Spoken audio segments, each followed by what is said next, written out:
Hi, I'm Rachel from Little Vintage Photography. I invented something called the Analog Adventurer Kit. Here we go, if you can see that here. And inside the kit you get all the materials that you'd need in order to make your own cyanotype sunprints. So things like this, bookmark and a 6x4 print, and also to make your own pinhole viewer, which looks like a bit like a telescope that you would look through in order to see the world upside down. You'll be able to pick up one of the Analog Adventurer kits from littlevintagephotography.co.uk. Alternatively, you'll be able to find the materials to make a pinhole viewer for yourself from around the house or from your local stationery shop. What I'm going to show you next is how to build your own pinhole viewer. So although it doesn't take a photograph, it's a way of seeing what would be going on inside a pinhole camera like this. You'll be able to see how the physics of light works, and there's no batteries, no electricity, no mirrors or anything like that. It's quite a magical process that will show you how to flip the world upside down and what would be happening inside a camera. So that's the activity we're going to concentrate on today. I'll talk you through it step by step, but first here's a list of materials that you'll need. An A4 piece of thin black card, a pair of scissors, A5 piece of tracing paper, aluminium foil, a pencil, black electrical tape, sellotape, a ruler with centimetre markings, elastic bands, a pin. We'll start with the black piece of card, so thin card or sort of heavyweight paper. I'm going to put the rest of these pieces out of the way just for now.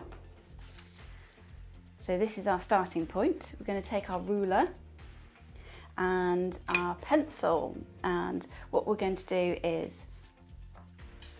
we'll measure along the long edge 7 centimetres and then make a mark, and then the same at the bottom edge on the long side.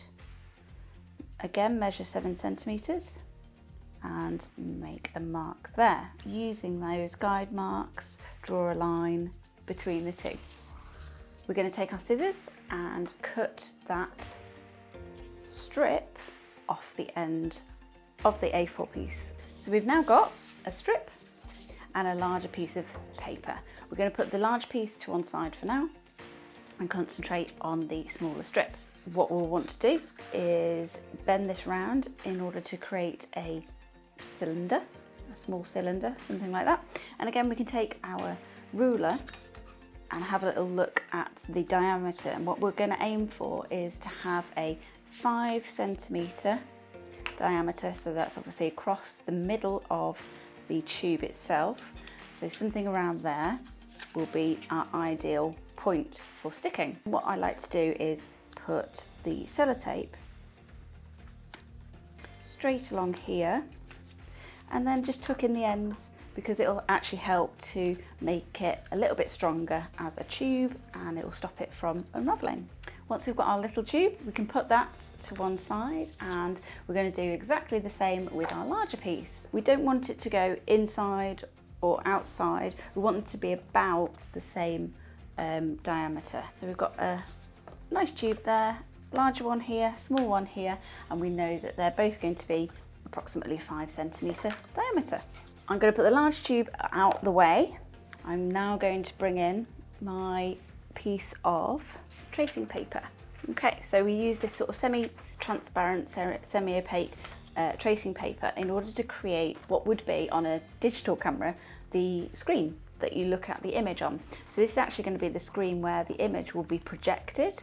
If you put your small tube in the centre of your piece of tracing paper, take your pencil. You're going to hold that just gently and just lightly you're going to trace around the edge, outer edge of your small tube. It doesn't have to be particularly perfect or neat, it's just to get a general size of the tube that you've got, or the circle that you've got. There we go. So I'm just going to add a little bit of extra. Once you've got your sort of centre circle, I'm going to go all the way to the edge here and create a larger circle that kind of goes all the way to the edge on both sides. That's basically now a ring donut with some sprinkles. I'm going to put my pencil down to one side and pick up my scissors. Now the next step is to just cut the outside edge. So what we can do with our ring donut is we can now turn it into a flower by cutting a series of petals. From the outside edge, we can cut into the center circle, but don't cut the center circle. Move it round, do the same. Again, make another petal and keep on doing this all the way around the outside edge. There we go. Put the scissors down to one side. As you can see, I've now got this lovely flower with all its lovely petals.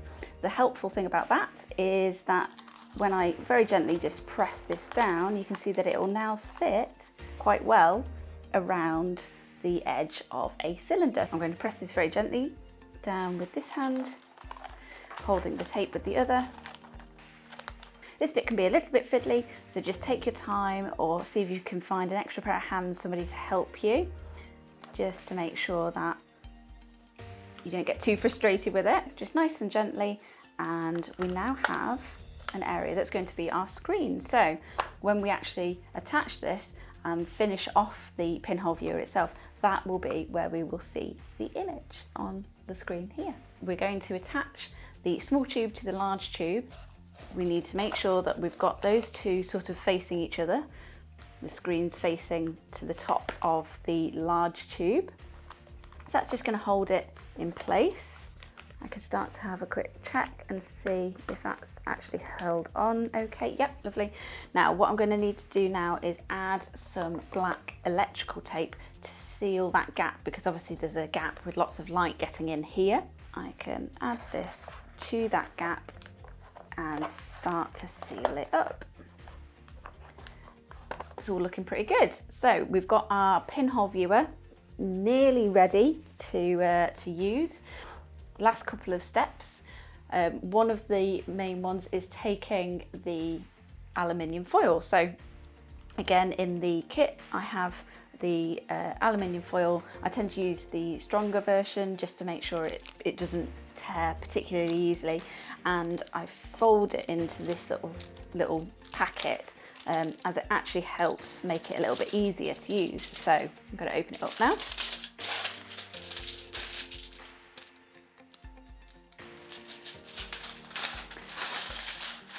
And you can see that because I've folded it like that, the easy place to place our pinhole viewer is actually just in that center square. So you just need to make sure that you do this the correct way round. So what we'll do is we'll look through this end, the end of the tube of the long tube. Then there'll be the screen here, which is where we'll see the image projected. And then at this end will be our foil. Okay, so just need to make sure that you're putting it onto the correct end. I'm going to place this on now. You can do it one of two ways. You can place it like so and lift the foil up, or you can put your tube here and put it on top. So I'm going to do that. And very gently, you're just going to smooth the foil down.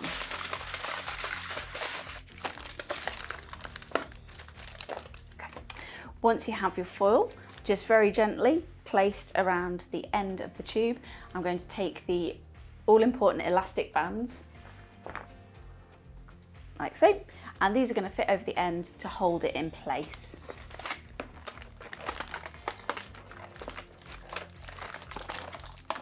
You need to make sure it's completely light tight inside in order for it to work.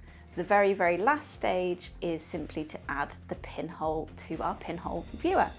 And to do that, what I tend to do is take a map pin, something like this. Again, I have them in the kit, and just take a deep breath, hold my breath, and place one pinhole right in the center of the tube itself. Okay, so I'm just going to do that now. That's going to go in there. Excellent. So now we have our pinhole in the end of our tube. We will look through this end. We've got the screen that's in the center. The light is coming in through the pinhole here. What you're best to do is to take your pinhole viewer and to close one eye, put it up against the other eye, and make sure you've got your hand really tight, cupped against the tube itself and against your cheek, so that you haven't got any extra light coming in out from the edges, from the sides. So you want to make sure it's really close, tight to your face. Keep your hand like this to make sure that you've got, again, a little seal here so that you're not letting in extra light, and close your other eye. So what you'll want to do is take your tube and look out of the window, and you'll see the trees upside down, the houses upside down. And as you know, obviously we've built this from scratch, so there's no batteries in there, there's no electricity, and it's simply the physics of light which has meant that the image has turned upside down. And that is the magic of pinhole photography. If you've got any questions about analog photography, processes, alternative techniques, if you want to try out a few more things or have any questions, drop me a line. I am on littlevintagephotography.co.uk, and I look forward to hearing from you soon.